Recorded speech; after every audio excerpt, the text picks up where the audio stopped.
வணக்கம் உலகத்தமிழ் மக்களே. இன்றைக்கி ஆனியன் பக்கோடா எப்படி பண்ணுறதுன்னு தான் பார்க்க போகிறோம். கடையில் வாங்குகிற பக்கோடா மாதிரியே கிறிஸ்பியாக டேஸ்ட்டாக நம்ம வீட்லேயும் செய்யலாம். அந்த மாதிரி பக்கோடா தான் இப்போ நம்ம செய்ய போகிறோம்.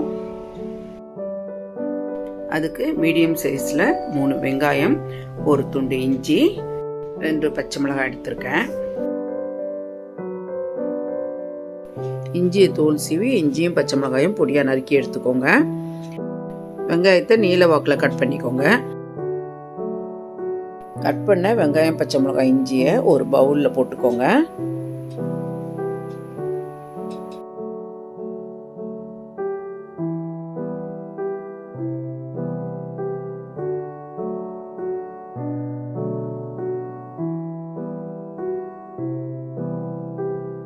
கூடவே தேவையான அளவு உப்பு,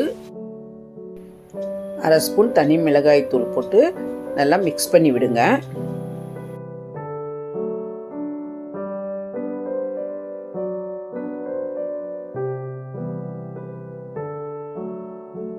இந்த வெங்காயத்தை நல்லா அழுத்தம் கொடுத்து நல்லா பிசைஞ்சு விடுங்க. வெங்காயம் பிரிஞ்சு உதிரி உதிரியாக வரணும். அந்த அளவுக்கு பிசைஞ்சிக்கோங்க. இங்கே பாருங்க, இந்த மாதிரி வரணும். இந்த மாதிரி பிசைஞ்ச பிறகு 1 கப் அளவு கடலை மாவு சேர்த்துக்கோங்க. கூடவே 1/4 கப் அரிசி மாவு, 1 கைப்பிடி அளவு கருவேப்பிலையை போட்டு நல்லா கலந்து கொடுத்துருங்க.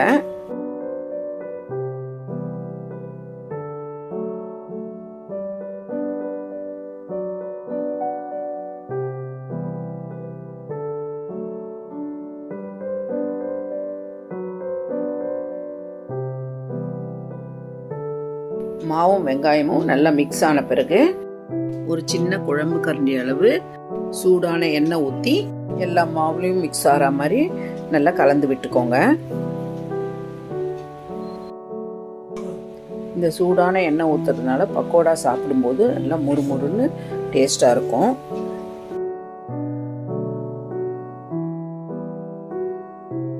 இந்த மாதிரி பதத்துக்கு நல்லா மிக்ஸ் பண்ணிக்கணும். வெங்காயத்தில் இருக்க தண்ணியும் எண்ணெயும் நல்லா சேர்ந்து ஓரளவு ஈரப்பதம் இருக்குது பாருங்கள். அதனால் 1/4 டம்ளர் தண்ணி சேர்த்து கலந்து நல்லா பிசைஞ்சிக்கோங்க. நிறைய தண்ணி ஊற்றிடாதீங்க.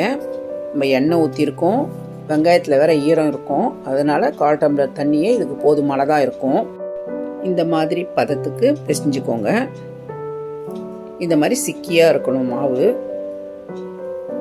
கையில் இருக்க மாவெல்லாம் எடுத்துட்டு கையை நல்லா வாஷ் பண்ணிவிட்டு மாவை எடுத்து பாருங்கள். பக்கோடா போடுறதுக்கு ரொம்ப நல்லா ஈஸியாக வரும். ஒட்டாமல் இருக்குது பாருங்கள். இந்த பதத்துக்கு பிசைஞ்சுக்கோங்க. அதிகமாக தண்ணி ஊற்றிடாதீங்க.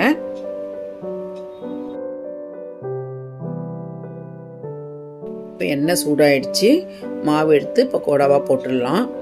இது மாதிரி கொஞ்சம் கொஞ்சமாக பிரித்து போட்டு விடுங்க.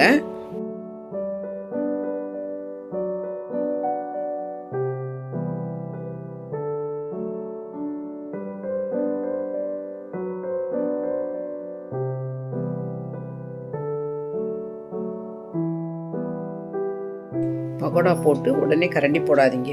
கொஞ்சம் செவந்து வந்த பிறகு கரண்டி போட்டு கிளறி விடுங்க. எல்லா பக்கமும் நல்லா செவந்து வர மாதிரி திருப்பி திருப்பி விடுங்க. ரொம்ப ஹை ஃப்ளேமில் வச்சும் பொரிக்கக்கூடாது. மிதமான தீயில வச்சு பொரிச்சுக்கோங்க.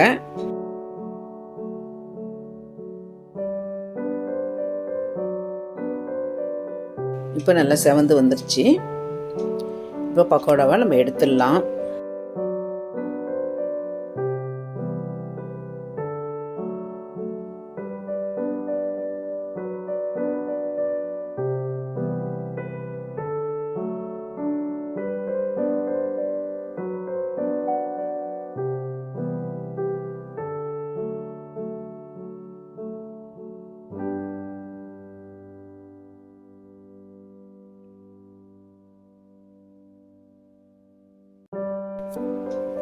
பாருங்கள், எவ்வளோ சூப்பராக பக்கோடா ரெடி ஆயிடுச்சு.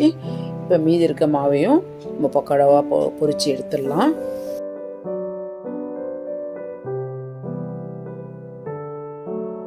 இதே மாதிரி திருப்பி திருப்பி விட்டு செவந்த பிறகு எடுத்துக்கோங்க.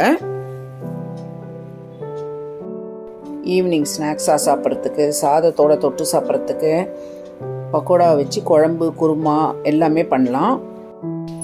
நீங்களும் இந்த மெத்தடில் ஆனியன் பக்கோடா செஞ்சு எப்படி இருக்குன்னு கமெண்ட்டில் சொல்லுங்கள். இந்த வீடியோ பிடிச்சிருந்தா லைக் பண்ணுங்கள், நண்பர்களுக்கும் சொந்தங்களுக்கும் ஷேர் பண்ணுங்கள், சப்ஸ்கிரைப் பண்ணுங்கள், அப்படியே பெல் பட்டனை ப்ரெஸ் பண்ணுங்கள். நன்றி.